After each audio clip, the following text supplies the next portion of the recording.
It was a busy Friday night at Romano's, the most upscale restaurant in town. The place was packed with wealthy customers, laughing over expensive wine and gourmet meals. Waiters moved quickly, dressed in crisp uniforms, while the kitchen buzzed with activity. But in the middle of all the luxury, one man's life was about to change forever because of one simple act of kindness. Jake, a hard-working delivery man, had been with Romano's for over 3 years. He wasn't just an employee. He loved his job. Every day he delivered hot, delicious meals to customers all over the city. He had no complaints, no bad record, just a quiet dedication to his work. He was the kind of guy who showed up early and left late, making sure every delivery was perfect. But none of that mattered to Mr. Carter, the millionaire owner of Romano's. Mr. Carter was known for his sharp suits, expensive cars, and ruthless business decisions. He built his empire from the ground up, but somewhere along the way, he had lost his compassion. To him, numbers were more important than people. He expected perfection, and anything less was unacceptable. That night, Jake was on his last delivery before heading home. It was a cold evening, and he noticed an elderly homeless man sitting outside the restaurant. The man shivered, his clothes torn, his hands rough from the harsh winter air. Jake had seen him before, sitting in the same spot, watching as people walked past without a second glance. Something in Jake's heart ached. He knew the restaurant had plenty of food. A single meal wouldn't make a difference to Mr. Carter's profits. Without hesitation, Jake made a decision, one that would change everything. He took out a warm, untouched meal from his delivery bag and handed it to the old man. "Here," he said with a smile. "Eat something warm tonight." The man's eyes filled with gratitude as he accepted the meal. "Bless you, son," he whispered. Jake felt good. He knew he had done the right thing. But what he didn't know was that someone had been watching. Inside the restaurant, Mr. Carter stood near the window, arms crossed, eyes narrowed. He had seen everything. His blood boiled. How dare an employee give away food that customers paid for? To him, this wasn't kindness. It was theft. When Jake walked back inside, he barely had time to take off his jacket before Mr. Carter's voice cut through the air. "In my office." Now, the restaurant fell silent. Everyone turned to look. The waiters exchanged nervous glances. Jake swallowed hard and followed Mr. Carter upstairs. The moment the door slammed shut, Mr. Carter exploded. "Do you have any idea what you just did?" he shouted. Jake was stunned. "Sir, it was just one meal. The man was starving, and I don't care." Mr. Carter's voice echoed through the room. "That food was not yours to give away. Do you think this is a charity? Do you think I run this place for free?" Jake took a deep breath, trying to stay calm. "I wasn't stealing, sir. I was just... You were just throwing away my money." Mr. Carter cut him off. His face was red with anger. "You're fired. Get out of my restaurant, now." Jake's heart sank. Fired. Over one meal. He had worked here for years, given everything to this job, and this was how it ended. He wanted to argue, to defend himself, but he could see it in Mr. Carter's eyes. There was no point. The decision was final. As Jake walked out, humiliated and hurt, the entire staff watched in silence. Some of them wanted to speak up, but they knew better. Nobody dared to question Mr. Carter. Jake stepped outside, the cold air hitting his face like a slap. He had no job, no paycheck, and rent was due in a week. He should have felt regret, but deep down, he didn't. He had done the right thing, and somehow, he knew this wasn't the end of his story. But what he didn't know was that the universe had bigger plans for him. Plans that would turn his life upside down in ways he never imagined.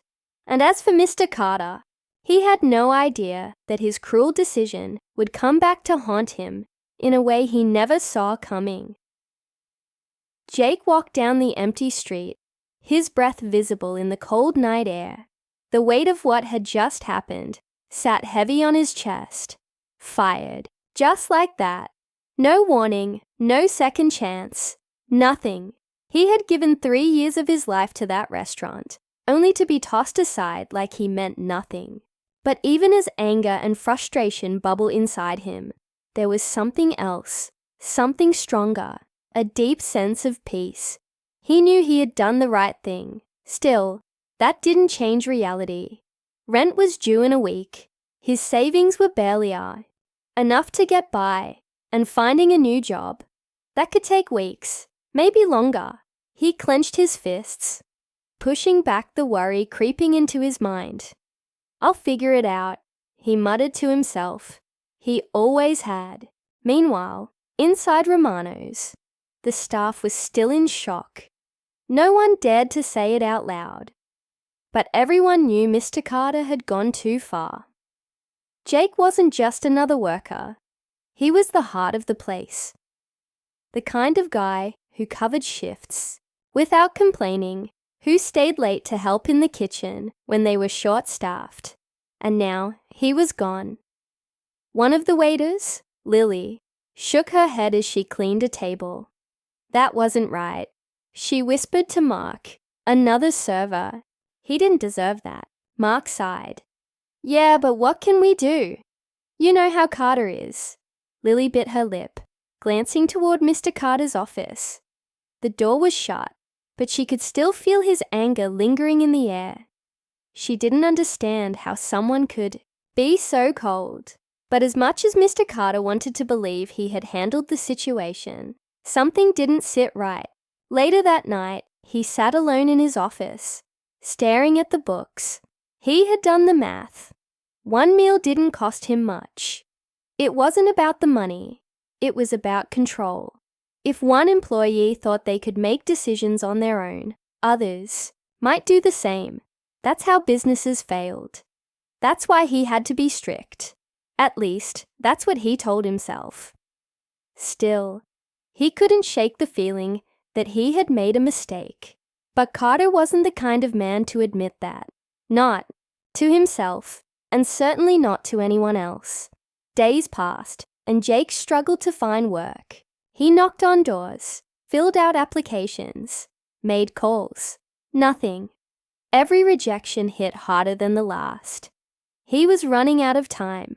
Then, one evening, something unexpected happened. As Jake sat on a bench, scrolling through job listings on his phone, he heard a familiar voice. "Hey, son."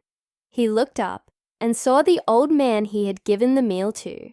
His face was still worn from years of hardship, but his eyes held something different. Hope. Jake forced a smile. "Hey, how are you?" The old man sat down beside him. "Because of you, I had a warm meal that night, and something happened after that." Jake raised an eyebrow. "What do you mean?" The man took a deep breath. "That night, someone saw what you did. A woman. She was sitting in her car outside the restaurant. She came up to me after you left and started asking questions. She wanted to know about you, who you were, why you helped me." Jake frowned. "Who was she?" "I don't know exactly," the old man admitted. "But she was kind. And she said something that stuck with me. She said the world needs more people like you." Jake felt a lump in his throat. He had never helped the man for recognition. He just did what felt right. But the old man wasn't done.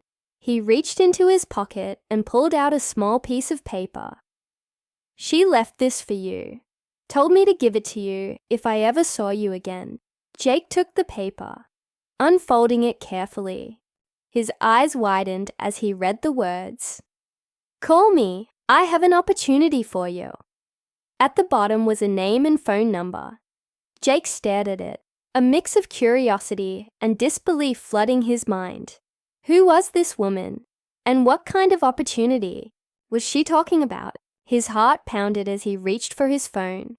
He hesitated for a moment, then dialed the number. The phone rang once, twice.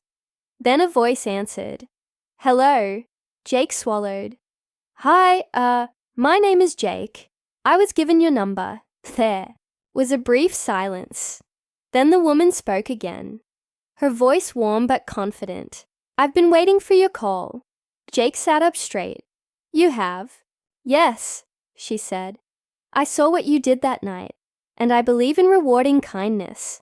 I run a chain of restaurants, and I could use someone like you, someone who cares about people. Jake blinked, hardly able to process what he was hearing. A job offer from a complete stranger. What do you say? The woman asked. Are you interested? Jake didn't even have to think. Yes, absolutely. As he ended the call, something inside him shifted. Maybe getting fired wasn't the end. It was just the beginning. But while Jake's life was taking a turn for the better, back at Romano's, trouble was brewing. A few nights after Jake's firing, something unexpected happened. A negative review popped up on a major food blog. Then another, and another. Customers started complaining about the cold atmosphere, the lack of warmth, not in the food, but in the way they were treated. And then came the real blow. Someone posted a video on social media, a clip from the restaurant's security camera, showing Jake handing the meal to the homeless man. It wasn't just a local story anymore. It went viral. People everywhere were outraged. Fired for feeding someone in need? One person tweeted, "This is everything wrong with the world today." Another wrote, "Within hours, the internet exploded with backlash. People started canceling reservations. Some even showed up outside the restaurant protesting." Mr. Carter was furious. He had spent years building his reputation, and now it was crumbling, all because of one moment of kindness he had refused to understand. But the worst was yet to come, because soon Carter would realize that the very man he had humiliated and fired was about to become his biggest competitor. And this time, the tables were about to turn as Mr. Carter sat in his office, staring at the flood of negative comments online. His stomach twisted. Romano's had been his pride and joy, a symbol of his success. But now, people were calling for boycotts. Long-time customers were canceling reservations. His restaurant, once packed every night, was suddenly half empty. He slammed his fist on the desk. How had it come to this? Then, as if the universe wanted to add insult to injury, one of his employees hesitantly knocked on his door. "Sir, you might want to see this." She placed a phone in front of him, a video playing on the screen. Mr. Carter narrowed his eyes. The video showed a grand opening, crowds cheering, cameras flashing, people lining up outside a brand new restaurant. The name on the sign hit him like a brick. Jake's Kitchen. Mr. Carter's grip tightened on the phone. It couldn't be, but it was. Jake stood at the entrance, shaking hands with customers, his smile genuine and warm. The woman who had given him the job offer stood beside him, beaming with pride. "We're not just serving food," she said in an interview.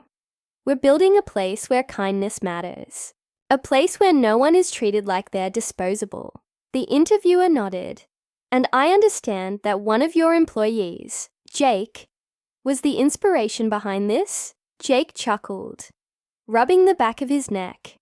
"I guess you could say that. I just believe that food isn't just about taste.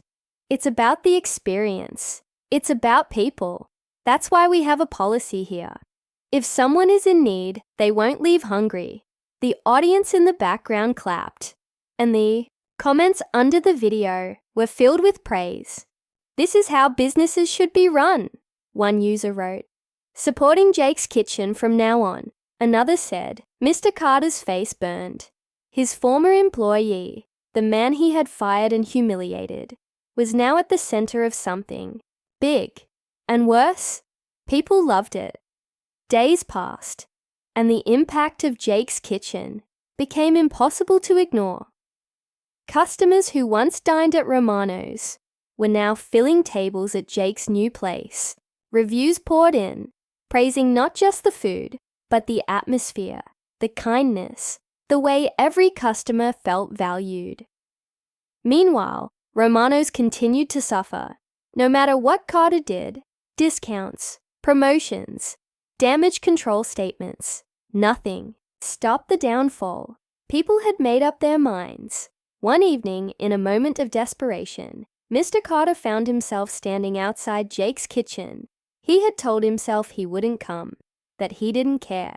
But here he was, watching through the window as people laughed, shared meals, and enjoyed themselves in a way they never had at Romano's. Then, Jake spotted him. Their eyes met through the glass, and for a second, Mr. Carter thought about walking away. But before he could, Jake opened the door and stepped outside. They stood there in silence, the cold night air between them. Finally, Mr. Carter sighed. "You proved me wrong." Jake tilted his head. "About what?" Mr. Carter exhaled sharply. "About what matters in a business. I was so focused on control. I forgot about people." Jake studied him for a moment, then nodded. "It's not too late to change, you know." Carter scoffed, shoving his hands in his pockets. "And do what? The damage is done." Jake thought for a second, then extended his hand. "Come inside." Carter blinked. "What?" "Come inside," Jake repeated. "Sit down, have a meal, see what this place is about." For the first time in years, Carter hesitated, not out of arrogance, but out of something unfamiliar, humility, and for the first time in a long time, he accepted. That night, as Mr. Carter sat at a table in Jake's kitchen, surrounded by warmth and laughter, he realized something. Success wasn't just about profits or power, it was about people. And maybe, just maybe, he still had time to make things right. As for Jake, he had proven that kindness wasn't weakness. It was strength. And in the end, it was the very thing that changed everything. The story had come full circle, but this time, the tables had truly turned.